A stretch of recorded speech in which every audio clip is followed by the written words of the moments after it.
ओम जननीं शारदां देवीं रामकृष्णं जगद्गुरुं पादपद्मे तव स्थित्वा प्रणमामि।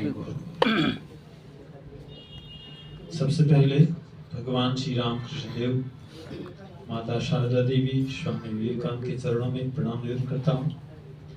मेरे पास परम पूज्य श्रीमद स्वामी तेजोमय जी महाराज जी, प्रभु शिवान जी महाराज जी, यहाँ के सन्यासी ब्रह्मचारी, सबके चरणों में प्रणाम निवेदन करता हूँ।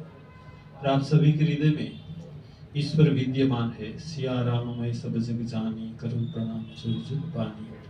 आपके सबके चरणों में प्रणाम निवेदन करता हूँ। आज बहुत पवित्र दिन है, माँ शारदा देवी की तिथि पूजा। तो सुबह में वहाँ हमारे आश्रम में भी पूजा थी। पूजा पूरी हुई, मैं तुरंत वहाँ से निकल गया। और ये अहमदाबाद का जो इतना रास्ते में इतना गाड़ी, इतना जो जाम था सब, तो यहाँ जब आए तो ऐसा लगा माँ की गोद में आ गए। ठीक है, महाराज ने कहा आपको फ्रेश होना है, मैंने कहा यहाँ आके फ्रेश हो गए। यहाँ जब अंदर में आया तो आप इतने लोग प्यार से प्रभु का नाम कर रहे थे। माँ शारदा के स्तोत्र में अभी जो स्तोत्र गाया गया उसमें कहते तन नाम, गुजराती में बोलो, हिंदी में बोलो।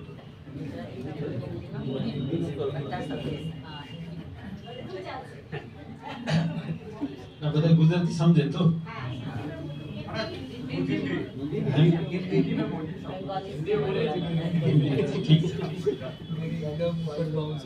મને કઈ વાંધો નથી કોઈમાં, ઠીક છે ને, તમે જેવા કહો તેમાં। तो माँ का जो स्तोत्र है हमने जो अभी पाठ किया, इसमें कहते हैं कि राम कृष्ण गत प्राणा तन्नाम श्रवण प्रिया। माँ शारदा देवी राम कृष्ण गत प्राण, ये जो स्तोत्र की रचना स्वामी अभेदानंद जी की थी। तो स्वामी अभेदानंद जी ने ये स्तोत्र माँ को नीलाम बाबू का जो बगीचा है, आप जो वहां के ओल्ड मठ, पुराना मठ कहते हैं, वहां स्वामी अभेदानंद ये स्तोत्र माँ को सुनाया।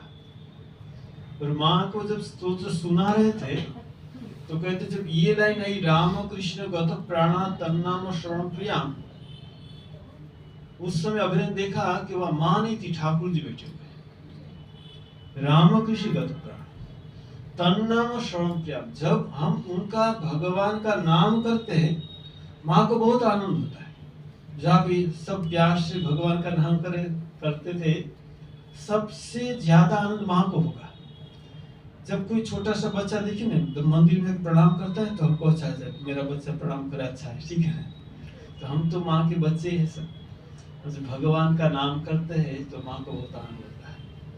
माँ सर्वदेव देवी स्वरूपिणी, माँ ने देखिए जगदात्री रूप में दर्शन दिया है किसी को माँ काली के रूप में दर्शन दिया है। कोई राधा का दर्शन करना चाहे तो माँ राधा बन गई। माँ ने सीता के रूप में दर्शन दिया, माँ ने काली के रूप में दर्शन दिया। हम जब उनकी जीवनी पढ़ेंगे तो हर देवी के रूप में माँ सबको जिसको जो चाहे वो दर्शन देती है। देखिए पहले हम देखते चंडी पाठ हम करते हैं तो माँ दुर्गा ने बहुत राक्षस का वध किया, महिषासुर, शुंभ, निशुंभ, चंड, मुंड, और ये सब राक्षस का वध किया। किसी को मार देना ना बहुत सरल है, लेकिन किसी को परिवर्तन करना बहुत कठिन है।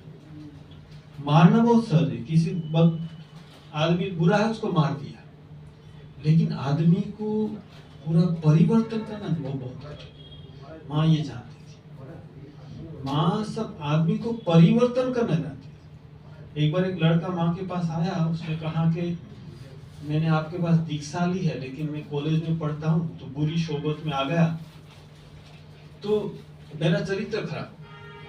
उसने माँ को कहा कि मैं तुमको मेरा जो तुम्हारे पास मंत्र लिया मैं वापिस देने के आया। उसने माँ को मंत्र सुना कि ये लो तुम्हारा मंत्र। जब जा रहा है माँ ने उसको पकड़ के उसको पास ले, उनका शर्ट पकड़ा, खींच के ले। माँ ने उसके दोनों कंधे पर हाथ रखा और कहा मुझे याद रखना, मुझे याद रखना, मुझे 3 बार कभी छोड़ दिया। अभी लड़का जब घर गया, बाद में जब भी उसको बुरा विचार आता था, वो देखता था कि माँ की जो आंखों में जो करुणा थी, माँ की आंखों में जो दया थी, माँ की आंखों में जो ममता थी, वो माँ की आंखों उसको याद आई थी और तुरंत बुरा विचार चला जाता। और बाद में ये लड़का रामकृष्ण मिशन का सन्यासी बन गया। आप सोचिए कितना परिवर्तन। ये रामचरितमानस में कहते, जनक सुता जगत जननी जानकी, अतिशय प्रिय करुणा निधान की, ताके जुगपद कमल मनाऊ, जाशु कृपा निर्मलवती भाव। उनके चरण में आश्रय लेने से क्या होगा? हमारी बुद्धि पवित्र होती। देखिए हमारे में इतनी शक्ति नहीं है, काम क्रोध लोभ मोह सब पर विजय प्राप्त करना हमारी शक्ति नहीं। लेकिन माँ, देखिए माँ को से बोला गया, ठाकुर जी क्यों आए थे श्री रामकृष्ण? माँ ने कहा मातृ भाव के विकास के लिए आए थे। देखिए हम सब लोग क्या चाहते हैं? हम लोग चाहते हैं कि हम जितना ही दोष करें, जितना भी पाप करें, जितना अपराध करें, हमको कोई क्षमा कर दे। हमारा जितना भी दोष हो, हमको कोई बस सब क्षमा, हम सब यही चाहते हैं, ठीक है?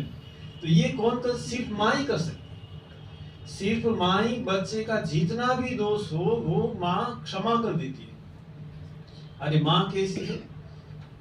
प्रेमेशान जी माँ के शिष्य थे, उसने एक भजन लिखा है बंगाली में, अखिल मातृ हृदय सागर मंथन सुधा मूर्ति।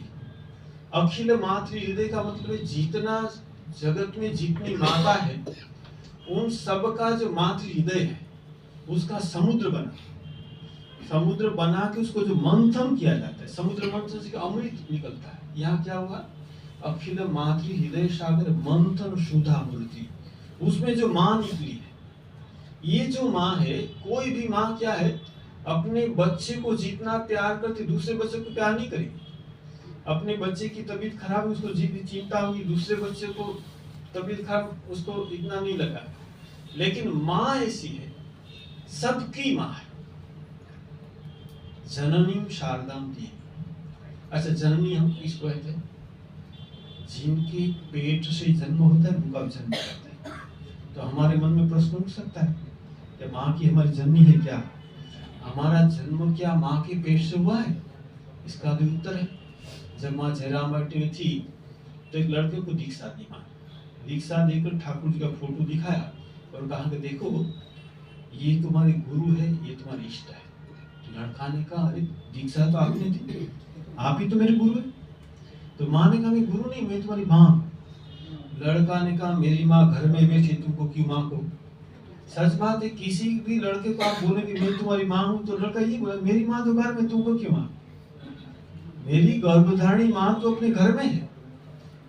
तब माँ ने कहा तुम मेरी ओर देखो तो मैं तुम्हारी गर्भधारणी माँ हूँ कि ना? उसने देखा तो माँ की जगह उनकी गर्भधारणी माँ बैठी थी।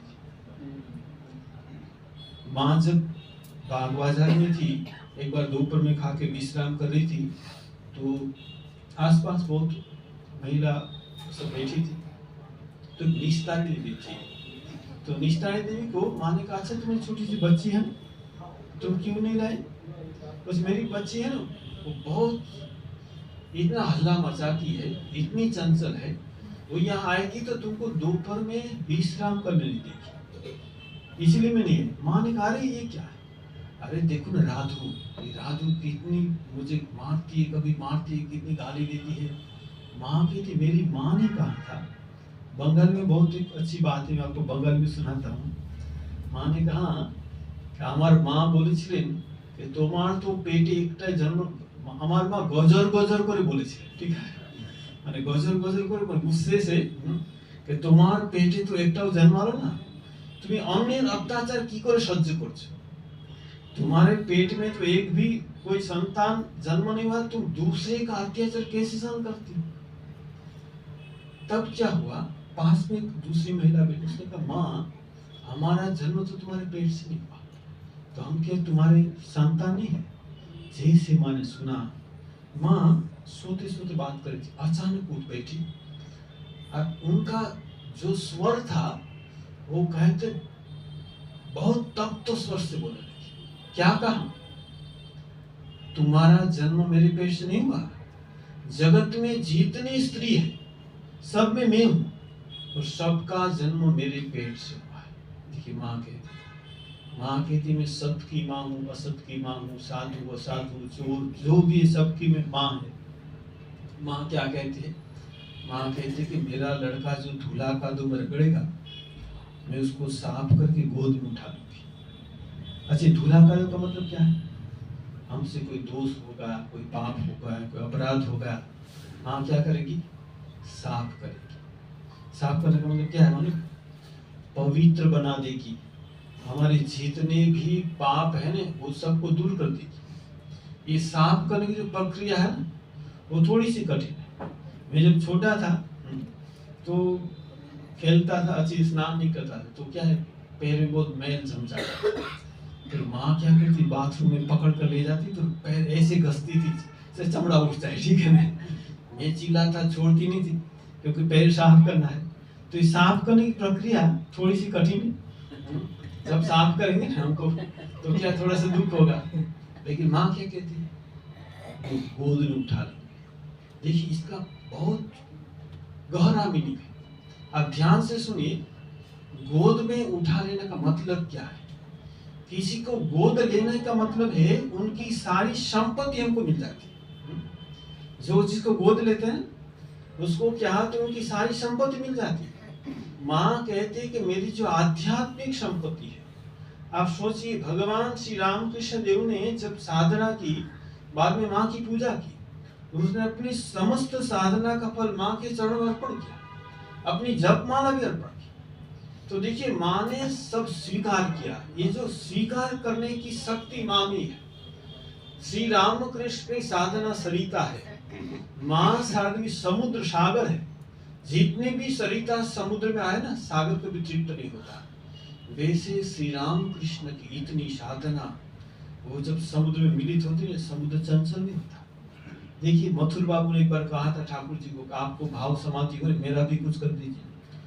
ठाकुर जी कह रहे तुम अच्छे हो भाई, मेरी सेवा कर तो रहने दो, नहीं बाबा कुछ कर दीजिए। ठीक है, माँ की इच्छा होगी तो होगा। अब 3 दिन के बाद क्या हुआ? अब उसको ऐसी भाव समाधि होने लगी है कि बाबा को बुलाओ, बाबा को बुलाए। क्या हुआ? अरे 3 दिन से आंखों से पानी निकल रहा है, कोई काम ही नहीं कर पा रहा। ठीक है, तुम्हारा भाव तुम्हारे पास ही रखो, मुझे नहीं चाहिए। देखिए ये स्वीकार ग्रहण करने की शक्ति माँ में है। इतनी माँ की शक्ति देखिए, भगवान श्री राम कृष्ण ज्यादा शक्ति माँ की है। माँ जब ठाकुर ने पूछा तुम क्या मुझे संसार में खींचने के लिए आई हो? माँ ने कहा नहीं, संसार में खींचने के लिए आई, मैं तुम्हारी जो तुम्हारा जो कार्य है इष्ट पथ में तुमको सहायता करने के लिए। अच्छा, सहायता कौन कर सकता है? आपके पास ज्यादा पैसा है तो आप किसी को पैसा देके सहायता कर सकते हैं। आप इंग्लिश अच्छा जानते हैं तो आप किसी को इंग्लिश सिखा सकते हैं। आप मैथमेटिक्स सिखा सकते हैं। सहायता कौन कर सकता है? जिनकी शक्ति ज्यादा हो तो वही सहायता करेगा। और दूसरा कौन सहायता करे? माँ कहती है कि मैं तुम्हारे इष्ट पथ में सहायता करने के लिए आई। आप सोचिए माँ की शक्ति देखिए। अच्छा, श्री रामकृष्ण देव का माँ काली का दर्शन आप सोचिए कैसे हुआ था। ठाकुर जी बहुत रोते थे, पूरा रात झपझान कर दी, माटी जमीन पर मुंह घसते थे हैं।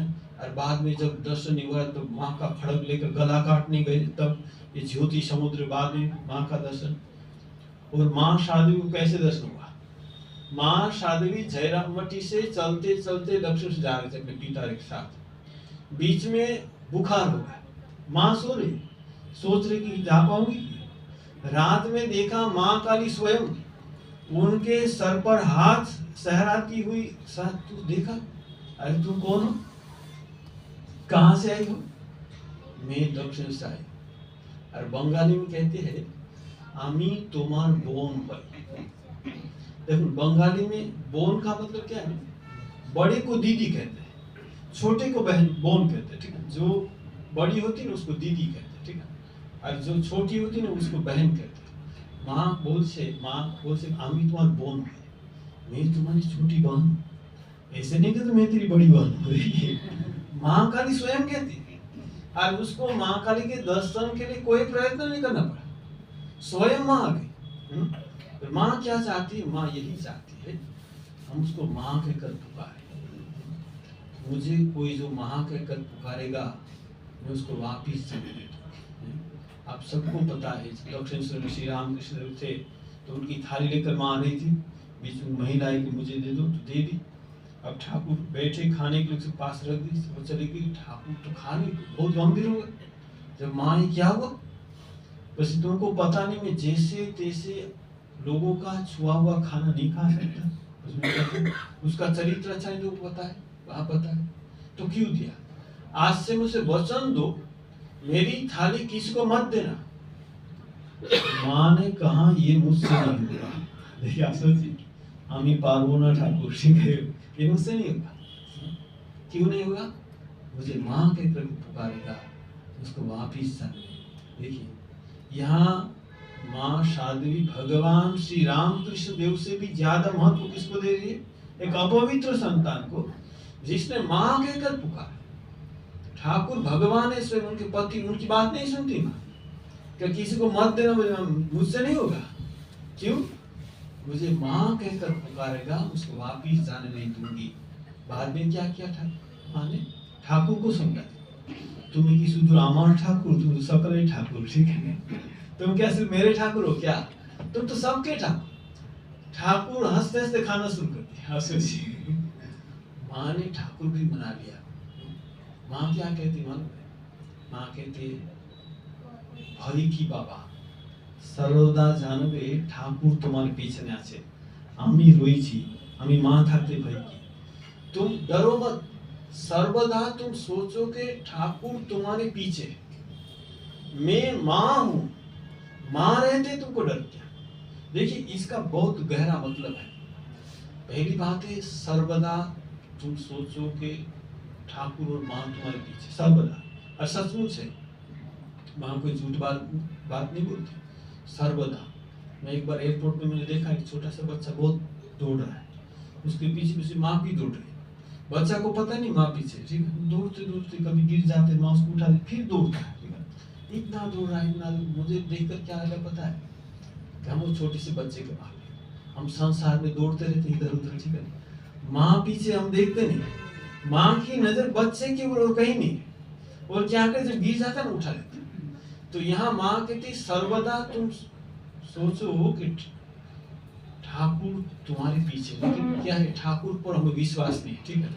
कब समाधि में आंख बंद कर बैठेंगे, हम गिर जाएंगे देखेंगे नहीं, ठीक है। इसलिए माँ ने क्या कहा कि ठाकुर तो मैं हूँ, मैं माँ रहते डर क्या? देखिए माँ हमारे पीछे। माँ ने कहा जो आए हैं, जो आए नहीं है, जो आएंगे सबको बता दो तुम्हारी माँ है। माँ ऐसी बात नहीं कि पहले थी अब नहीं है। हमारे महाराज जी स्वामी गुरुकृष्ण जी महाराज गए थे बांग्लादेश में, गए थे वहाँ रिलीफ करने गए थे। तो वहाँ एक मुसलमान की पान की दुकान थी, वहाँ माँ का फोटो लगा हुआ था। तो माँ ने पूछा तुम क्या पहचानते हो? कुछ नहीं पहचानता। कुछ क्यों रखा है?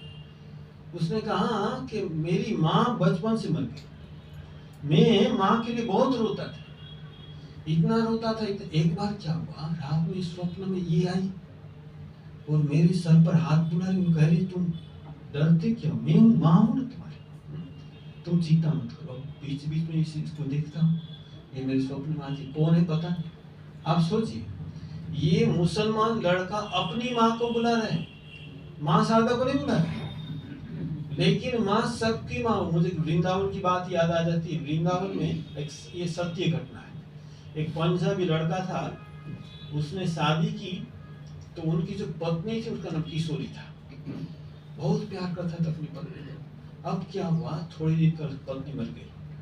अब ये तो पागल जैसा हो गया कि मेरी पत्नी है, भर जवानी में मर गई। वो तो किशोरी किशोरी किशोरी करके पुकारता, पागल जैसा इधर उधर घूम रहा है। किशोरी कहाँ मिलेगी?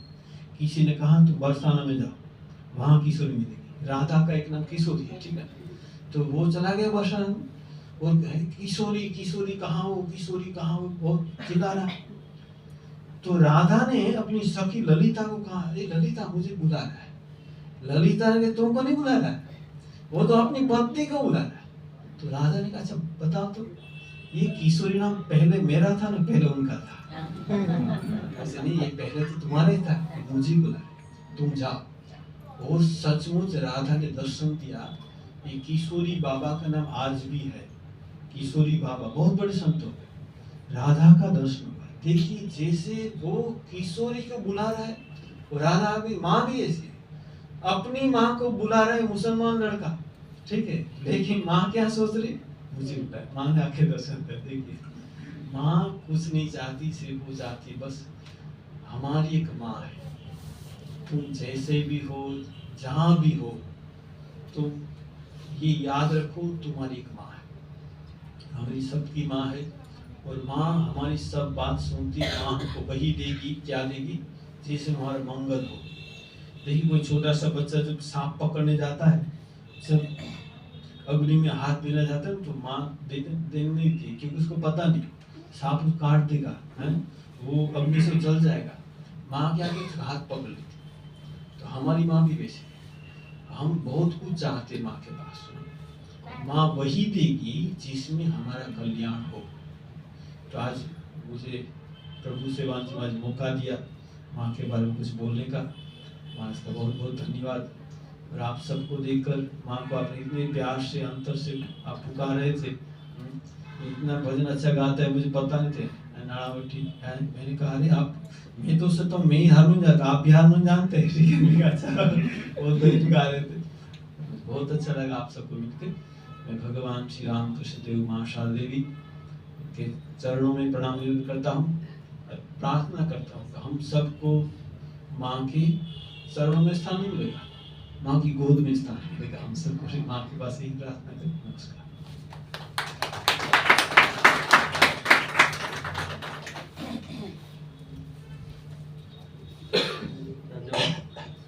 धन्यवाद महाराज।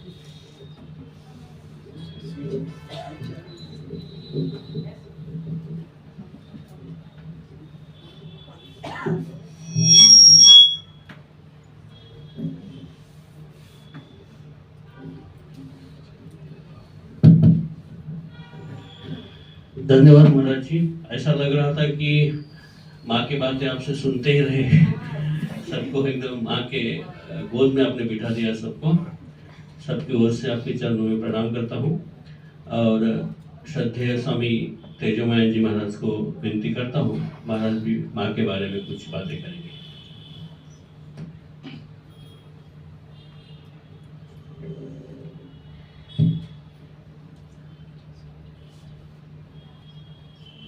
पवित्रं चरितं यस्य पवित्रं जीवनं तथा पवित्रता स्वरूपिण्यै तस्यै कुर्मो नमो नमः।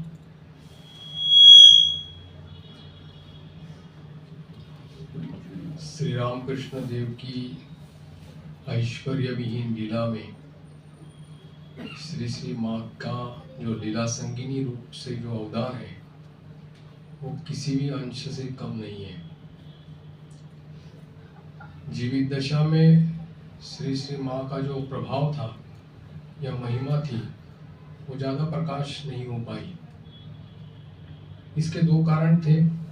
एक तो माँ अपने आप को संगोपन करके रखना चाहती थी, गोपन रखना उसको अच्छा लगता था, लज्जा पटावृता नित्यम, तो इसीलिए वो अपने आप को गोपन करके रखती थी। यहाँ तक कि दक्षिणेश्वर में जब रहती थी नौबत खाने में, तब किसी को पता ही नहीं था कि माँ वहाँ रहती है। वहाँ के जो खजांची जो थे उन्होंने कहा कि सुना है कि वो यहाँ रहती है, लेकिन मैंने कभी उनको देखा नहीं। तो ऐसी माँ अपने आप को संगोपन करके उन्होंने रखा था। और दूसरी बात ये थी कि ठाकुर स्वयं उनकी महिमा प्रकाश करने में, यानी कि उनको साधारण लोगों के सामने में प्रकाश करने में उन्होंने उसको चाहा कि थोड़ी देर से हो जाए लोगों के सामने।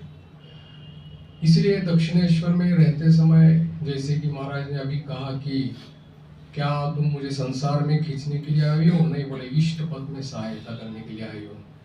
तो इष्ट पद में सहायता करने के लिए आई हो, तो इसका मतलब है कि लीला संगिनी के रूप में माँ ने ऐसा अवदान उस हमारी इस लोक जननी रूप से या संघ जननी रूप से दिया है कि वो आगे चल करके ये श्री रामकृष्ण की जो भावधारा है उसको पुष्ट किया है।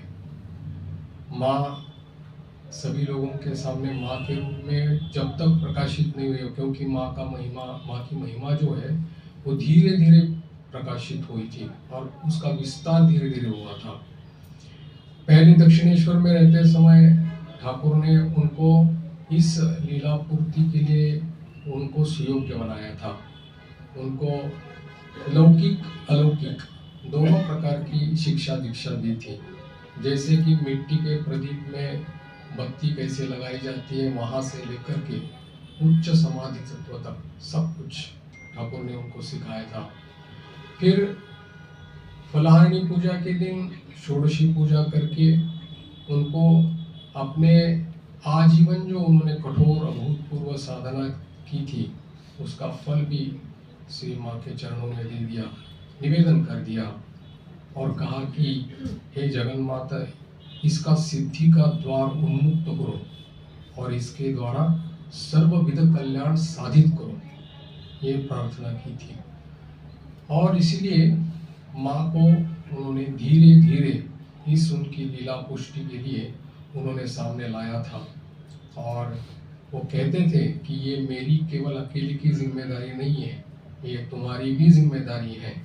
जब माँ ने प्रतिवाद किया था और कहा था कि मैं तो महिला हूँ, मैं कैसे कर सकती हूँ, तो ठाकुर ने कहा था कि इसने यानी कि खुद ने क्या किया है, उन्होंने खुद ने क्या किया है, इससे तो और बहुत कुछ ज़्यादा तुमको करना पड़ेगा। और सच में ही बाद में देखा जाता है कि ठाकुर की ये जो लीला है, ठाकुर की लीला पुष्टि जो है वो माँ की मातृ स्नेह धारा से पुष्ट हो गई थी। संतान अपनी माँ की महिमा नहीं जान सकता, या संतान अपनी माँ के बारे में उसकी गरिमा क्या है हो सकता है वो समझा नहीं सकता, लेकिन वो उसको परिपूर्ण रूप से अपने भीतर में आस्वादन करता है, क्योंकि माँ का स्नेह, माँ का प्यार जो है उसको सबसे पहले समझ में आता है। भले ही वो मुखास्वादनवत अपने मुंह से यानी कि शब्दों से प्रकाशित नहीं कर सकता, लेकिन माँ का जो स्नेह, मातृ स्नेह जो है वो सभी लोगों को समझ में आ जाता था। और इसीलिए ठाकुर की ये जो भावधारा है, ठाकुर के भाव जो है, इसको सभी लोगों में पहुंचना में ये माँ पहुंचाने के लिए ये जो माँ का स्नेह था वो काम में आ गया। क्योंकि जो चीज़ फिलॉसफी यानी शास्त्र ज्ञान से समझ में नहीं आती, प्रवचन से समझ में नहीं आती, स्वाध्याय से समझ में नहीं आती, वो प्रेम से समझ में आती है, और ये माँ जानती थी। इसलिए स्नेहेन बंतासी मोनो स्मदीयम दोषान शेषान सगुणी करोषि, कहा है ना उसमें, स्नेहेन माँ ने सब लोगों को अपने प्रेम से बांध लिया था, अपनी तरफ बांध लिया था। और इस स्नेह की धारा में ही उनको उनके अज्ञात सार से ही उनके भीतर में ये ठाकुर का भाव जो था उनके भीतर में संचारित किया था। तो ये मातृ महिमा जो है वो सब लोगों के सामने या सब लोगों के बीच में जो प्रकाशित हुई थी वो ठाकुर की भावधारा को पुष्ट करने के लिए, क्योंकि तद्भाव रंजिता कहा है, ठाकुर के भाव से ही तो भावित माँ थी और तो कोई था ही नहीं।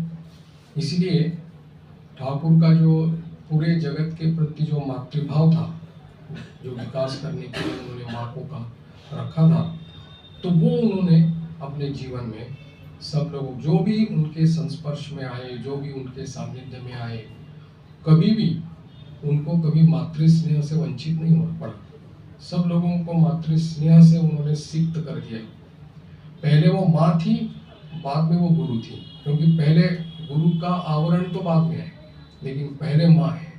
इसीलिए जयराम वाटी में जब उनके पास दीक्षा लेने के लिए जाते थे, जब प्रार्थी होकर के जाते थे, और तब माँ बोलती थी ठीक है आ गए, अब रहो, खाना खा लो, फिर दूसरे दिन सवेरे में ठाकुर की पूजा करके फिर बाद में मैं तुमको दीक्षा दूंगी, ऐसा कहती थी। एक ही मात्र हम लोग जानते हैं जगत में एक ही व्यक्ति है जो संतान को पूछती है कि बाबा खाना खाया तुमने, और कोई नहीं पूछता। लेकिन एक माँ ही पूछती है कि बाबा तुमने खाना खाया। तो माँ का मातृत्व बोध जो था वो वहाँ पर गुरुत्व बोध यानी गुरु बोध के ऊपर में आवरण यानी कि उसको अभिभूत कर देता था, और इसी से अभिभूत करके ही फिर वो ठाकुर के सभी भाव सभी लोगों में संचारित करती थी। ठाकुर के जो उपदेश है एक सिद्धांत स्वरूप है, हम लोग जानते हैं, लेकिन इन सिद्धांतों को अपने जीवन में उतारा माने, प्रैक्टिकल जिसको बोलते हैं, वास्तविक रूप से करके दिखा दिया। और उन्होंने यही शिक्षा दीक्षा अपने संतानों को भी दी, और उसमें उन्होंने किसी भी प्रकार के शास्त्र वाक्य का, किसी भी प्रकार के प्रवचन, किसी का वो ये नहीं किया। जो बोलना था वो स्पष्ट और संक्षेप में सब कुछ बता देती थी। माँ स्नेहमयी जननी थी, लेकिन स्नेह दुर्बला नहीं थी, इसलिए जो भी बताना था वो स्पष्ट रूप से बोल देती थी। और अगर किसी को समझ में ना आ जाए तो भी उसको उस प्रकार से समझा करके उसको भेजती थी, क्योंकि माँ के पास तो सबका आभारी द्वार था। वहाँ पर एकदम घोर विषयासक्त लोगों से लेकर के ब्रह्मज्ञानी तक सभी लोग माँ के पास आया करते थे। तो हर एक की मतलब सांसारिक लोग भी आते थे, उनके शरीर मन की समस्या, संसार की समस्या, या साधक लोग आते तो उनके साधन भजन की समस्या, कोई और उच्च कोटि का साधक है तो उसकी जो ये है तो वो भी माँ को सहज और तत्काल उसकी सुमीमांसा कर देती थी। तत्काल वो उनके पास जो सेवक स्वामी गौरीश्वरानंद जी महाराज, जो राममय महाराज बोल करके थे, उनको लगता था कि ये सब लोग माँ के पास क्यों आते हैं, क्योंकि माँ तो पढ़ी लिखी नहीं है, ये माँ के पास क्यों आते हैं। वहाँ बेलूर मठ में जाए, राजा महाराज है, महापुरुष महाराज है या शरद महाराज है, उनके पास जाए, लेकिन इनके पास माँ के पास है। माँ भी किसी को दूसरे के पर तरफ भेजती नहीं, वह खुद ही सभी समस्याओं का समाधान जो है सुमीमांसा वो खुद ही कर देती थी। एक बार की घटना है कि जैसे हमारे रामकृष्ण संघ के 6ठ अध्यक्ष जो स्वामी गिरिजानंद जी महाराज थे, पूजनीय स्वामी गिरिजानंद जी महाराज, तो वो एक बार किसी इससे पीड़ित थे, तो वो समझ नहीं पा रहे थे कि किस चीज़ से उनको समस्या हो रही है, साधन भजन में ही समस्या हो रही है। तो उन्होंने राजा महाराज से पूछा, महापुरुष महाराज, सभी लोग जो ठाकुर के शिष्य थे उनसे पूछा। तो फिर उसके बाद में वो जयराम माटी में श्री माँ के पास चले गए, और फिर माँ को कहा कि ऐसा मुझे बहुत ज़्यादा सर में दर्द होता है, हेवीनेस जिसको बोलते हैं वो आता है, समझ में नहीं आता है। तो माँ ने तत्काल उसकी तरफ देख करके कहा कि ध्यान कहाँ करती हो। बोलते कि ध्यान में सहस्रार में करता हूँ। अरे वो तो परमहंस अवस्था की बात है, वहाँ क्यों ध्यान करते हो, हृदय में ध्यान किया करो, जो प्रशस्त मार्ग है। और माँ की जैसी बात उन्होंने सुन ली, वैसे ही उनको मानो लगा कि उनका वो भार जो तो हल्का हो गया, और उसी का पालन किए हुए, इसलिए वो बहुत बाद में एकदम भाव गदगद कंठ से बोलते थे कि सदगुरु की कृपा नहीं होने से ये सब नहीं होता। वही एकमात्र रास्ता दिखला देता है कि अगर आध्यात्मिक यानी कि हमारे भगवत मार्ग में अगर कोई कठिनाई आती है तो उसकी समस्या का समाधान एक सदगुरु ही कर सकता है। इसलिए वो बाद में उसकी स्मृति चारण करते थे। तो माँ जो थी, जो संतान के जैसे माँ अपने संतानों को जैसे जो भी ज़रूरत है, जितनी ज़रूरत है उतना ही खिलाती है। जानती है कि इसको ज़्यादा खिलाने से पेट खराब हो जाएगा या इसको ज़्यादा ही करने, तो उसी प्रकार की व्यवस्था और विधान माँ के द्वारा सबको होता था।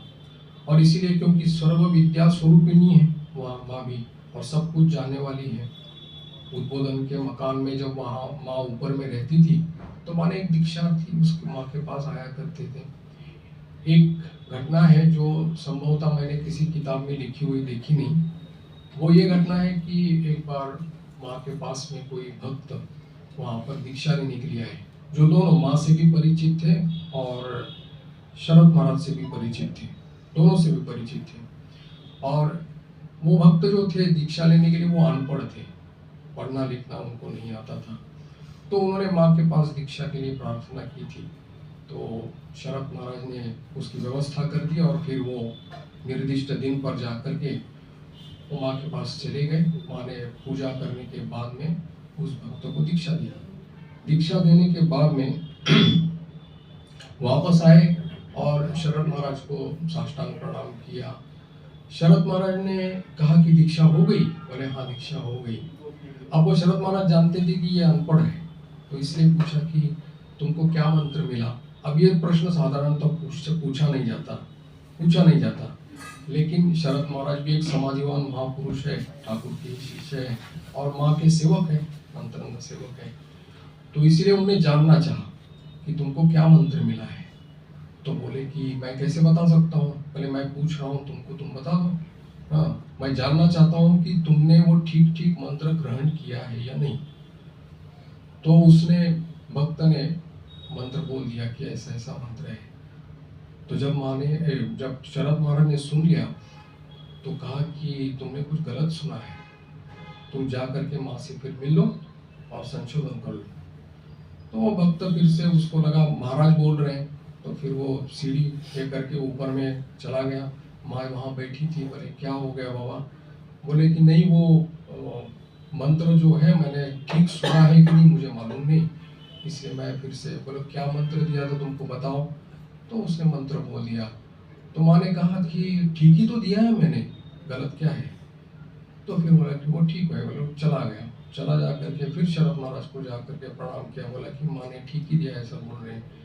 तो बोले क्या दिया है, वो फिर से बताया। तो बोले नहीं, तुम फिर से वापस चले जाओ माँ के पास, कुछ गलती तुमसे हो रही है, या तो सुनने में या तो नहीं तो तुम्हारे समझने में।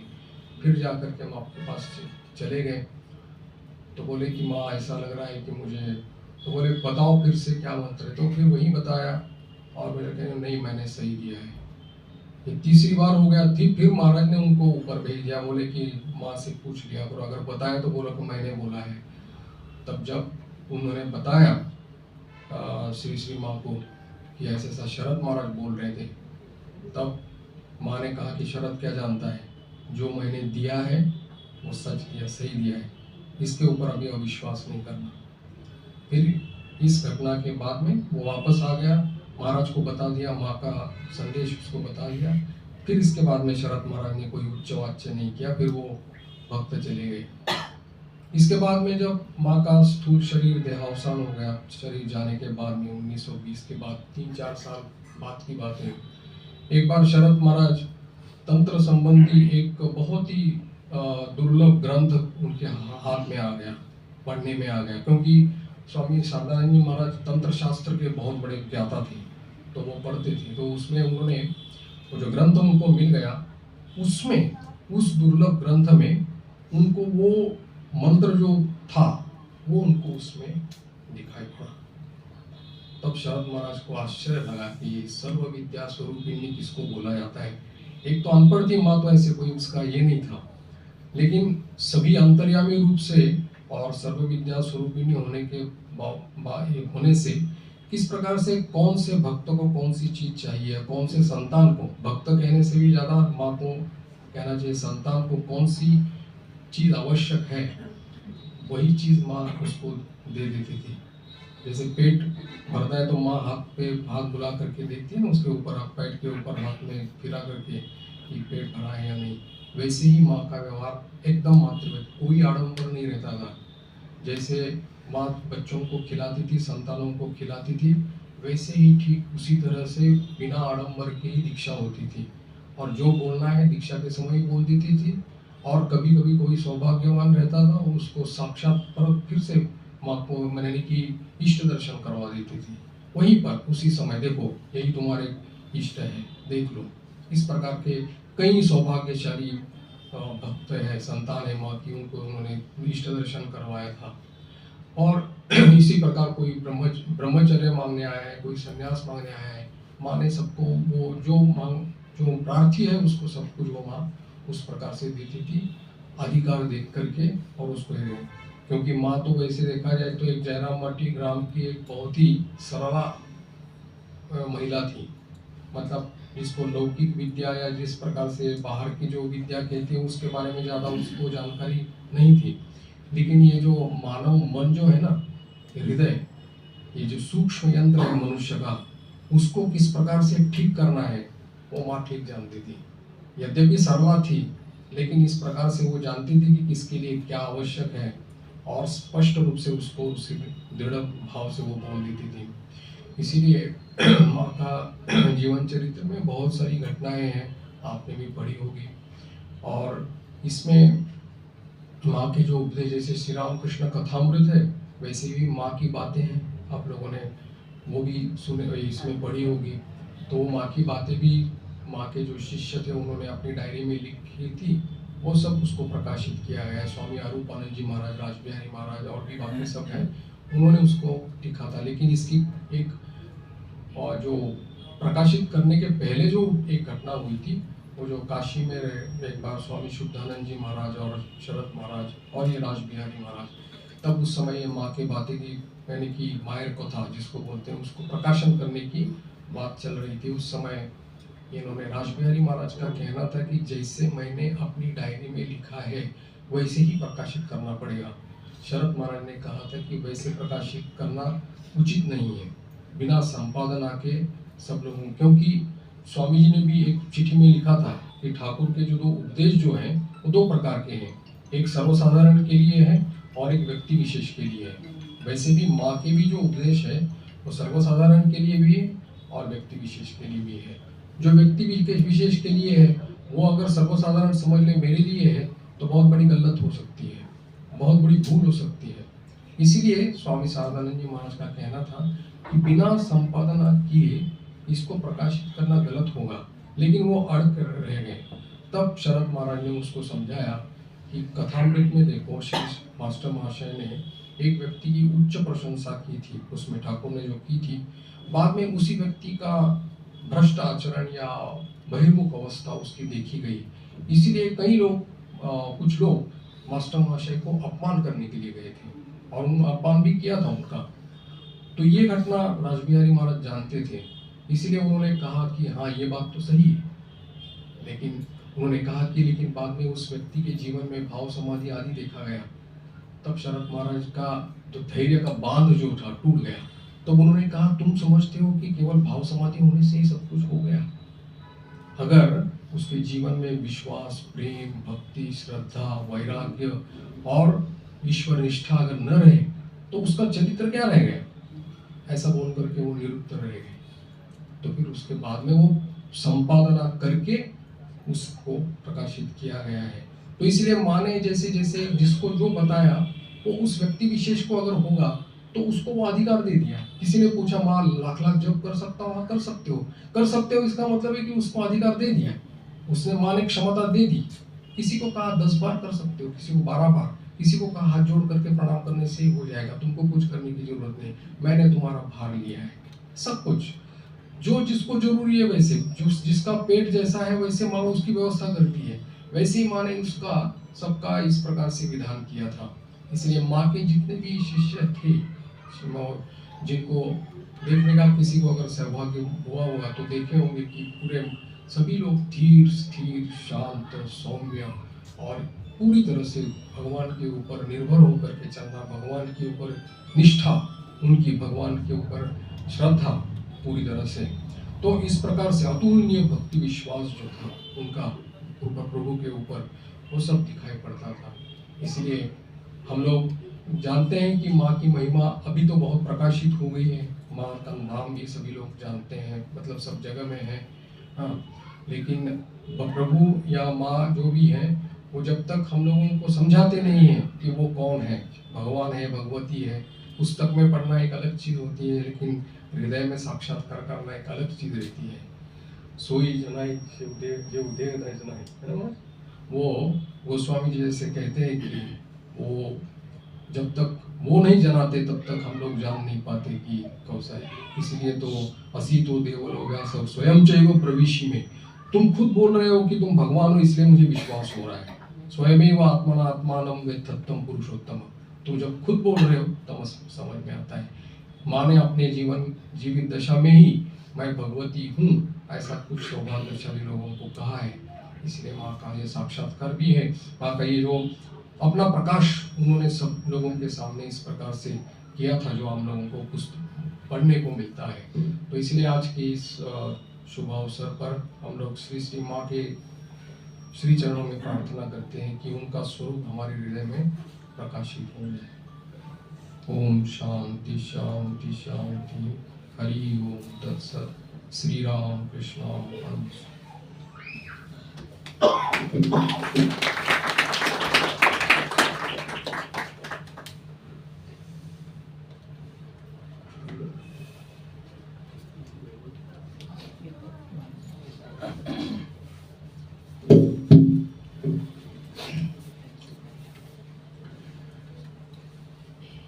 श्रद्धेय स्वामी तेजोमय जी महाराज ने माँ के जीवन की विभिन्न घटनाएं हमारे सामने ऐसी रखी मानो माँ शारदा देवी का पूरा जीवन पटल हमारे आंखों के सामने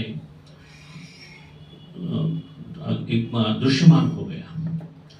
उनको भी चरणों में मैं प्रार्थना करता हूँ, प्रणाम करता हूँ, उनको धन्यवाद देता हूँ। अभी समय बहुत हो गया है और भूखे पेट धर्म नहीं होता।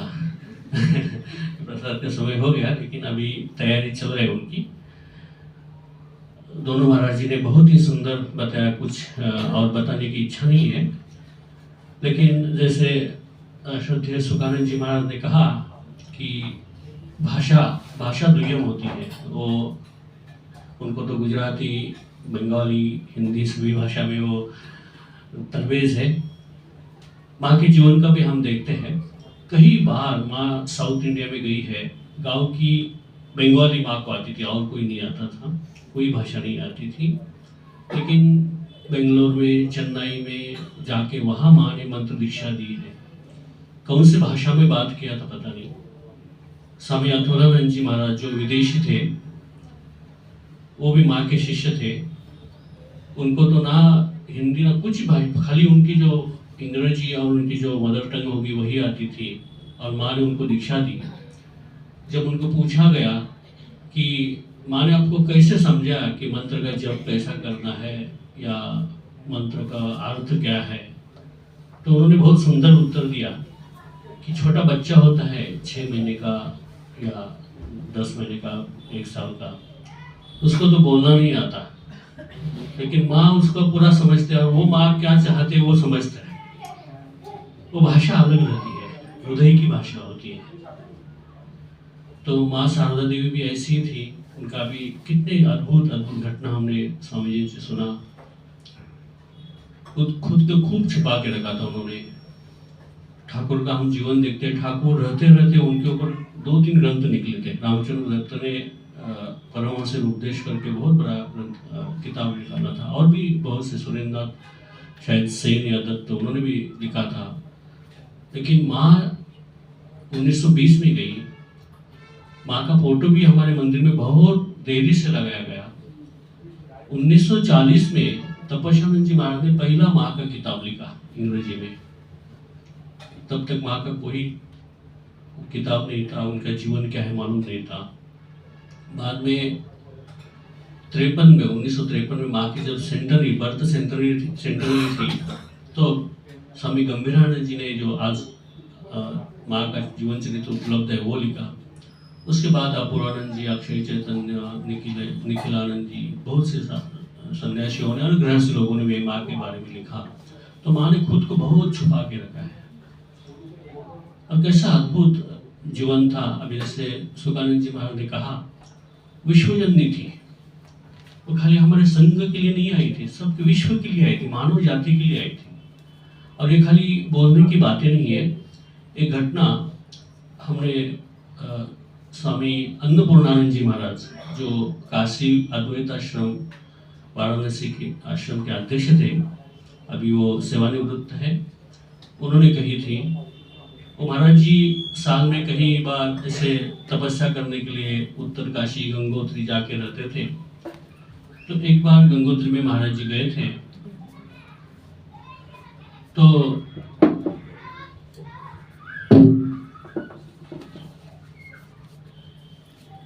वहाँ भिक्षा लेकर महाराज जी रहते थे। और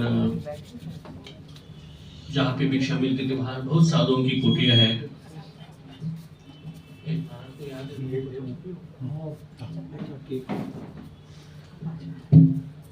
एक कुटिया में देखा, एक साधु, उनके कुटिया में एक माँ शारदा देवी का फोटो है और एक छोटा सा दिया, तेल का दिया जल रहा है। वो प्रकाश में उन्होंने देखा कि माँ का फोटो वहाँ है।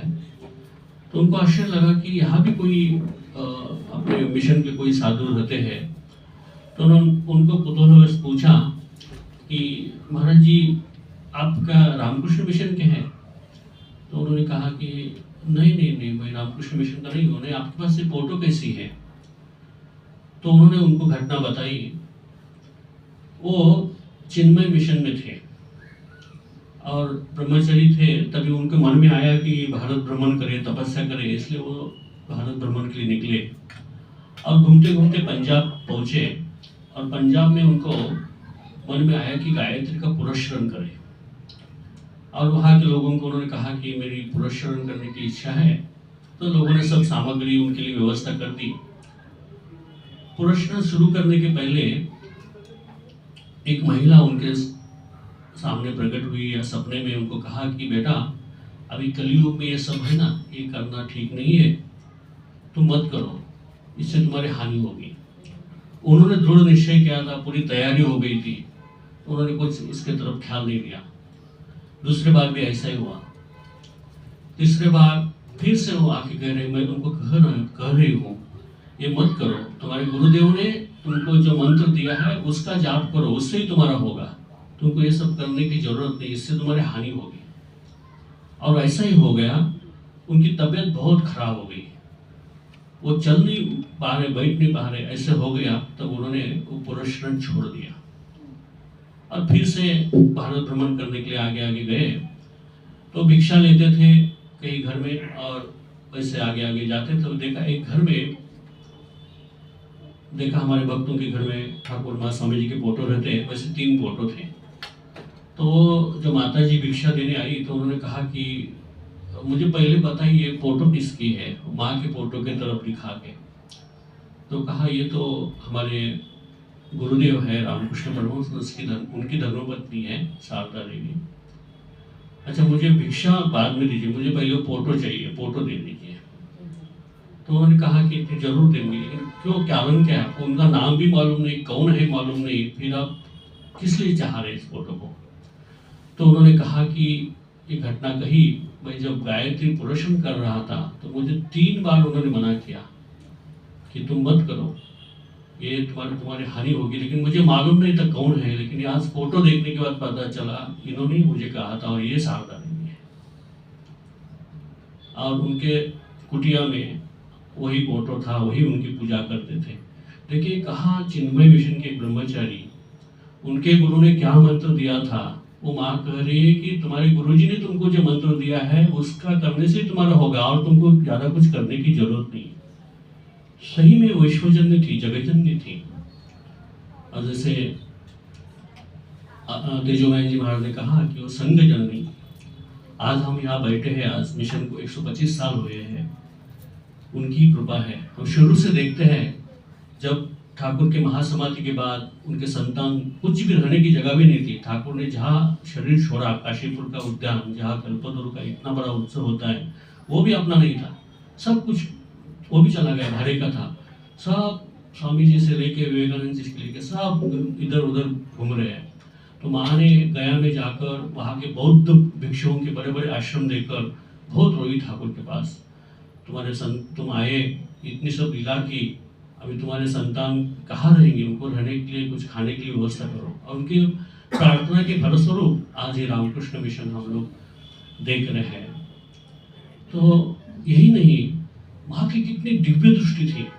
स्वामी प्रभानंद जी कहा करते थे, मायर बुद्धि अनेक। वहाँ की इतनी विशाल, वो तो बुद्धिमान थी, बहुत बहुत विशाल बुद्धि थी।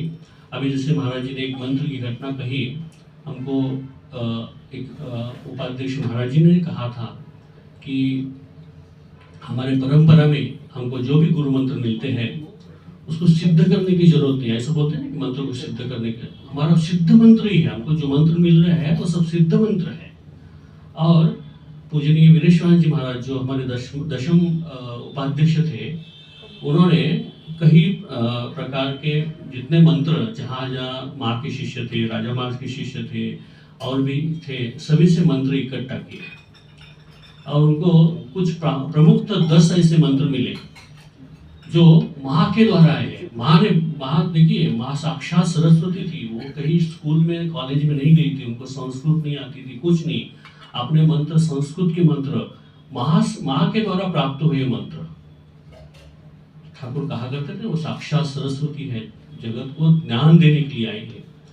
तो ऐसे सिद्ध मंत्र हमें जो मिले हैं उसमें मैक्सिमम मंत्र माता जी के द्वारा है। तो जैसे मैंने कहा कि उनकी क्या दिव्य दृष्टि थी। आज जो संघ उनके द्वारा, उनके प्रार्थना के कारण ही आज संघ है। और इतना ही नहीं, उस संघ को एक घटनाबद्ध करने का भी काम माँ ने जो किया है। जो प्रसिद्ध घटना है, स्वामी विवेकानंद जी जब बेलूर मठ की जमीन बेचने जा रहे थे, तो माँ ने उनको प्रैक्टिकली और लीगली दोनों दृष्टि से उनको दबा किया, चुप कर दिया। कैसे? जब स्वामी जी, मालूम है कि स्वामी जी के मन में कुछ आता था, किसी की हिम्मत नहीं थी स्वामी जी के सामने जाके बोलने की, लेकिन माँ के पास जब उनको लेके गए तो माँ ने लीगली उनको कैसा, देखिए कैसे माँ ने, कैसे उनकी बुद्धि थी। उनको कहा कि नरेंद्र, तुम जो जमीन बेचने जा रहे हो, तुम्हारे नाम पे है, किसके नाम पे है? तुम्हारे नाम पे होगी तो तुम बेचोगे ना, ये तो ट्रस्ट के नाम के थे। बस लीगली चुप कर दिया। दूसरा, प्रैक्टिकली देखिए, आज तुम्हारा ठीक है, तुम्हारे अंदर इतनी शक्ति है, वैराग्य है, तुम झाड़ के नीचे रह सकते हो, लेकिन तुम्हारे बाहर कितने मेरे संतान आने वाले हैं, उनको रहने के लिए कुछ चाहिए, वो तो झाड़ के नीचे नहीं रह पाएंगे। तो उनके कारण ही बच पाया है संघ। और इतना ही नहीं, जो फ्यूचर में भी जो कुछ कॉम्प्लिकेशन ना आए, कितनी दिव्य दृष्टि थी। आज हम कई प्रकार के अखाड़ों को या कहीं देखते हैं कि गादी के लिए या किसी के लिए कितने झगड़े होते हैं, कहीं संघ उसमें नष्ट हो गया है। लेकिन माँ की क्या दिव्य दृष्टि थी। आज जो ठाकुर का जन्मस्थान है, माँ का जन्मस्थान है, आज हमारे संघ के हाथ में है। इसमें माँ का बहुत बहुत बड़े पूरा ही योगदान माँ का है। कामालपुकुर का जो ठाकुर का जन्मस्थान है, जब माँ थी, 1918 की घटना है, तो लक्ष्मी दीदी, रामलाल दादा ये ठाकुर के वंशज थे। अभी कोई भी प्रॉपर्टी होती है तो वंश की परंपरा से, वारसा से उनको मिलती है। माँ को मालूम था, तो माँ ने एक दिन सबको बुलाया और कहा कि देखो, अभी ठाकुर का तो पूरा देश विदेश में उनके शिष्यगण हो रहे हैं, कल यहाँ बहुत बड़ा मंदिर बनेगा, बहुत देश विदेश से लोग आएंगे, तो यहाँ कुछ व्यवस्था करनी चाहिए। तो लक्ष्मी दीदी ने कहा कि हाँ, ये तो हमारा ही है, तो हमारे परंपरा से, वारसा से हमारा ही है। तो माँ ने कहा कि देखो, ऐसा है कि ये तो सन्यासी लोग हैं, या कोई विदेश से भी आएगा, कहीं भी, कहाँ भी दक्षिण से आएगा, उत्तर दिशा बाहर कहीं से भी आएगा, ये तो कोई जात पात यहाँ कुछ रहेगी नहीं, और हम लोग तो ब्राह्मण हैं, तो कैसे वो होगा? वो तो नहीं होगा। वो तो उनके लिए अलग करना ठीक है, फिर तुम महिला हो, वो सन्यासी लोग हैं, उनके बीच में तुमको जाना भी ठीक नहीं, उनको अलग ही कर दो। तो लक्ष्मी दीदी, हाँ बराबर है, वो तो ठीक रहेगा।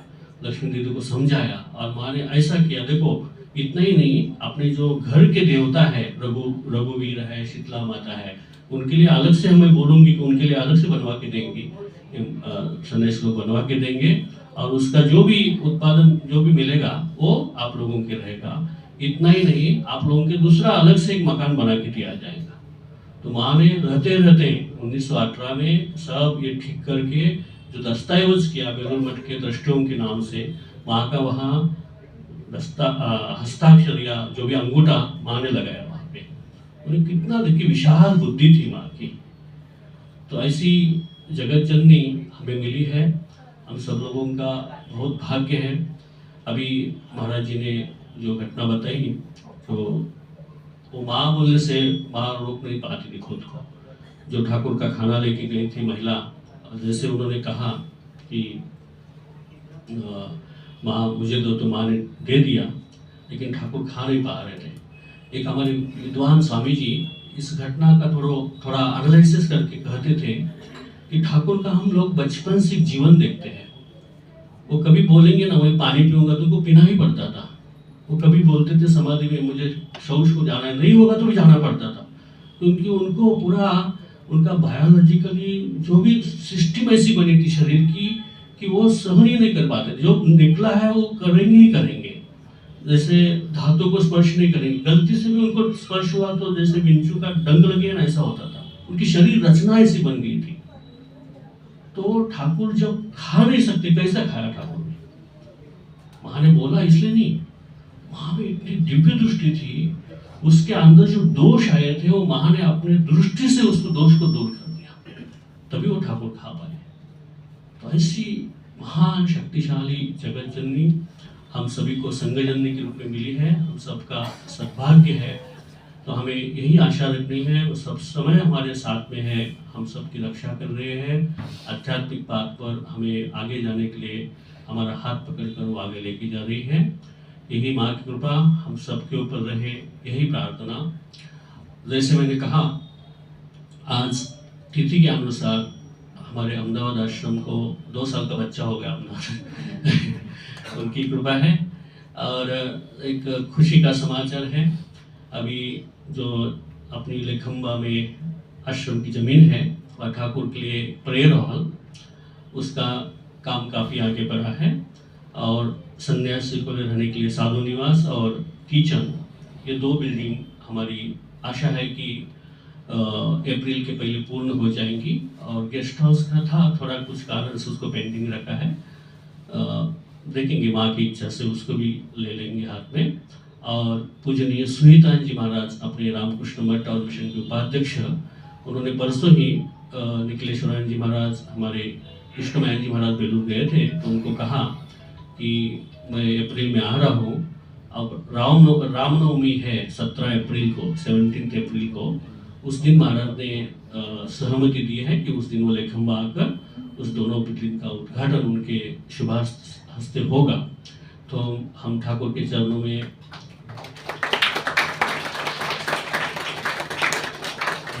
माँ को भी प्रार्थना करेंगे कि दोनों बिल्डिंग की जो भी प्रोसेस है सब जल्दी पूरी हो जाए।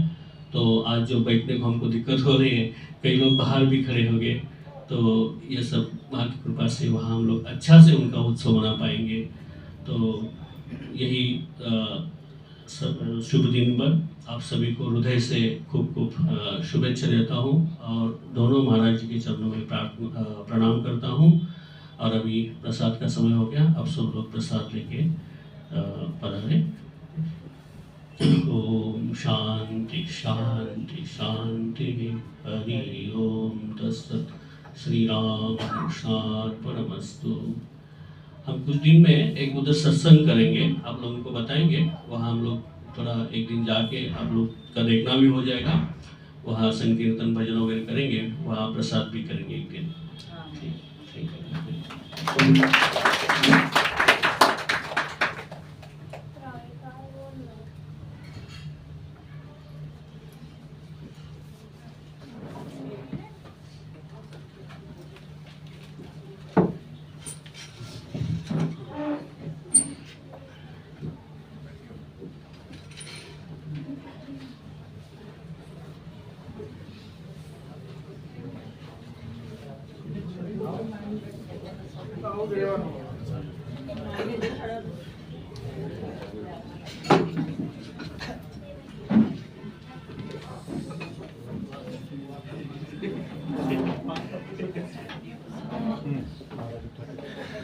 छुरी कैसे चलाएंगे? छुरी कैसे चलाएंगे? वही बात उसको ऐसे ही उठाना पड़ेगा, खा भी नहीं पाएंगे।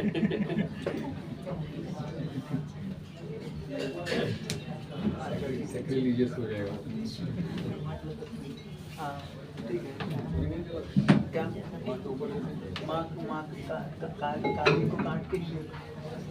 काली को काट के निर्गुण हो जाएगी। महाराज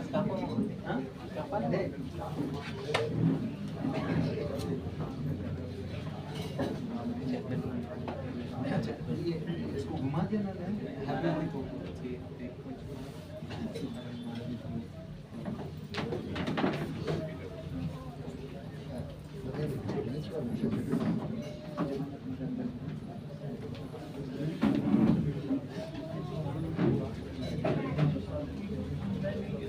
उठा दीजिए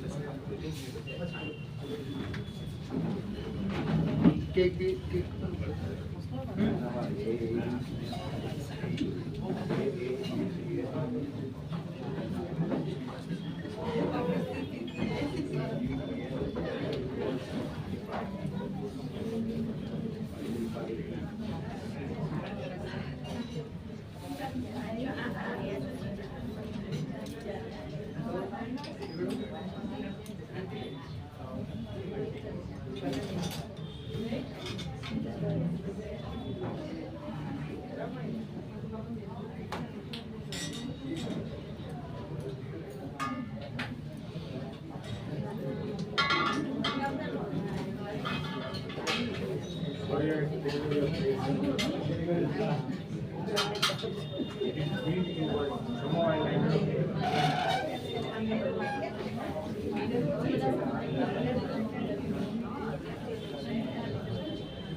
Hui, em ở đây.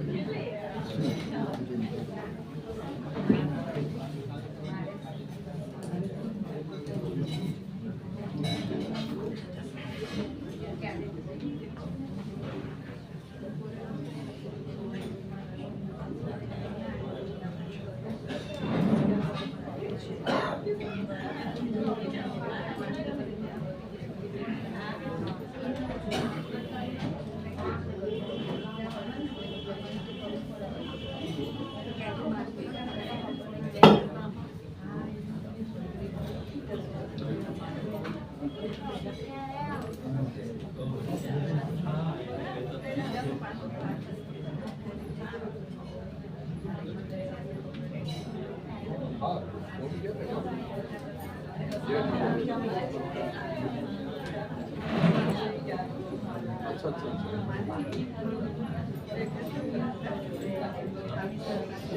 पूजा तो सवेरे हो गई और शाम को अभी आरती की और आरती के बाद जैसे कि जो रहते हैं भजन और स्पीच आप कहाँ करेंगे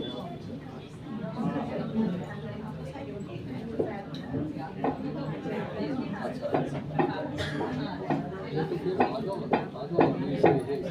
प्रसाद को लेकर कितना समय लगेगा आने में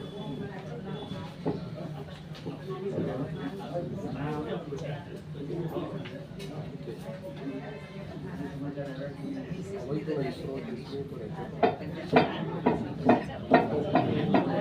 तो 15-20 मिनट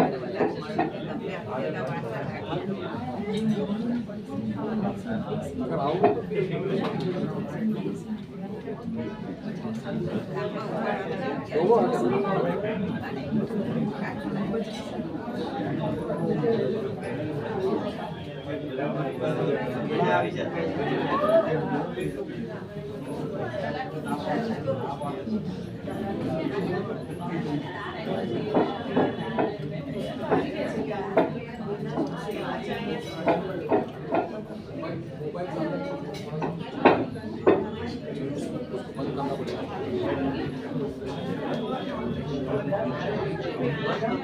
ये कॉन्फरेंस में कुठे आहे